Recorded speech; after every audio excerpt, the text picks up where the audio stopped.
Ravi de vous retrouver pour ce nouveau numéro du Dessous des cartes. Notre photo du jour a été prise en 2018.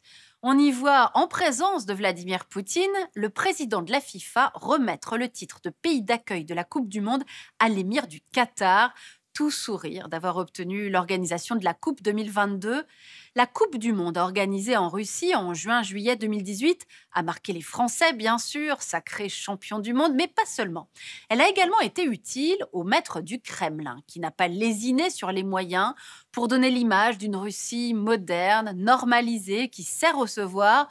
Vous l'aurez compris, on vous raconte aujourd'hui la triple dimension géopolitique du foot, arme de soft power pour les dirigeants qui profitent des compétitions pour démontrer leur puissance, loisir cathartique des peuples qui, plutôt que de se faire la guerre, s'affrontent dans des stades par joueurs et supporters interposés, et grande scène politique mondiale pour faire passer des messages, comme lorsque les Pussy Riots, ces activistes russes, ont envahi la pelouse du stade moscovite pour demander la libération de prisonniers politiques. Vous allez le voir, le foot, sans doute plus que tout autre sport, est éminemment géopolitique et on va le constater tout de suite avec nos cartes. Tout d'abord, regardez. La planète compte plus d'équipes de foot que d'États reconnus par le droit international. Voici les 193 États qui composent les Nations Unies. Eh bien, la FIFA compte, elle, 211 équipes. Alors, d'où vient cette différence ? Voici quelques exemples pour comprendre. Le Royaume-Uni, c'est un seul pays, mais 4 équipes. Angleterre, Pays de Galles, Écosse, Irlande du Nord. De même, la Nouvelle-Calédonie a une équipe indépendante de la France et Hong Kong ne joue pas avec la Chine. Les territoires palestiniens, qui n'ont qu'un siège d'observateur à l'ONU, apparaissent en revanche en tant que Palestine au sein de la FIFA, qui considère cette équipe comme une équipe nationale.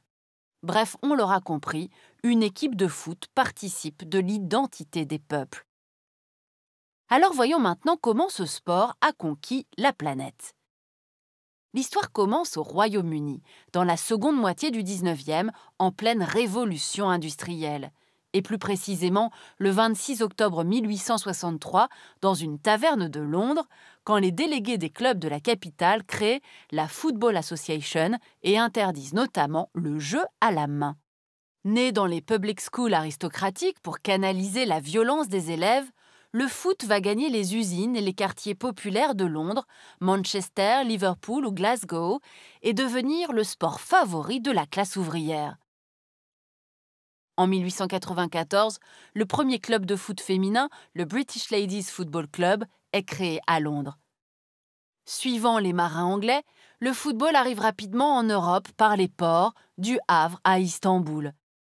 Étudiants et commerçants emportent aussi un ballon dans leur bagage et très vite, on se met à jouer sur tout le continent, de Paris à Moscou.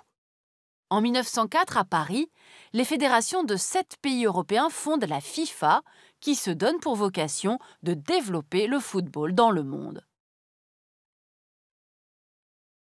Car le foot a suivi l'expansion commerciale de l'Empire britannique et on y joue notamment en Argentine et en Uruguay, en Afrique du Sud, en Ouganda, en Inde et au Japon. Mais c'est sans conteste l'Amérique latine qui devient vite le deuxième berceau du football. En 1930, l'Uruguay accueille 13 pays participants pour la première Coupe du Monde. Une reconnaissance diplomatique qui permet à ce petit territoire d'exister entre l'Argentine et le Brésil, ses deux puissants voisins. Le Brésil, justement, deviendra, en inventant le beau jeu, une des très grandes patries du football. Quant à l'Argentine, elle donnera bien plus tard au monde Diego Maradona, une des légendes les plus populaires de ce sport. En Europe, la guerre approche et le football devient un enjeu politique avec la montée des régimes totalitaires. En 1934, en effet, la Coupe du Monde organisée et remportée par l'Italie est une grande messe médiatique fasciste et une immense victoire diplomatique pour Mussolini. Pourtant, à la même époque, les stades peuvent aussi être des lieux de résistance. Ainsi, le Spartak de Moscou, club d'un quartier ouvrier de la capitale russe, défie sur le terrain le Dynamo, le club de la police politique de Staline. Ces victoires coûteront 12 années de goulag aux fondateurs du Spartak, les frères Starostin. De plus en plus populaire, le football moderne est au cœur de nouveaux combats. Ainsi, en mai 1958, le FLN algérien met sur pied une équipe, les 11 de l'indépendance, qui vont porter les couleurs du futur État à travers le monde. Radiés par la FIFA, ces ambassadeurs en crampons, des talents des grands clubs hexagonaux et de l'équipe de France, disputeront 80 matchs internationaux amicaux entre 1958 et l'indépendance de l'Algérie en 1962. L'hymne algérien sera joué à chaque rencontre. Avec la télévision, tout va changer. L'audience du football est décuplée. La retransmission des matchs en direct crée un gigantesque stade planétaire virtuel. Les droits de diffusion, les produits dérivés et le sponsoring des grandes marques multinationales atterrissent dans les caisses de la FIFA, désormais installées à Zurich, en Suisse, et dans celles des clubs. Le foot est devenu un business mondial. Et le produit phare du foot, c'est la Coupe du Monde, bien sûr. L'organisation du mondial, depuis sa création, résume les enjeux diplomatiques et économiques du sport, aujourd'hui le plus regardé au monde. Apanage des grandes nations footballistiques d'Europe et d'Amérique latine, le mondial est sorti de son aire géographique pour conquérir de nouveaux marchés. États-Unis avec la Coupe du Monde 94, Japon, Corée du Sud 2002, Afrique du Sud 2010, Russie 2018, Qatar 2022. Grâce à ces nouvelles audiences, les droits télé sont passés de 1,4 milliard de dollars en 2006 à 3 milliards en 2018.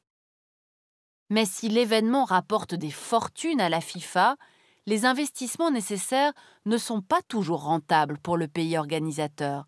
L'Afrique du Sud, par exemple, se retrouve avec d'immenses stades à moitié vides.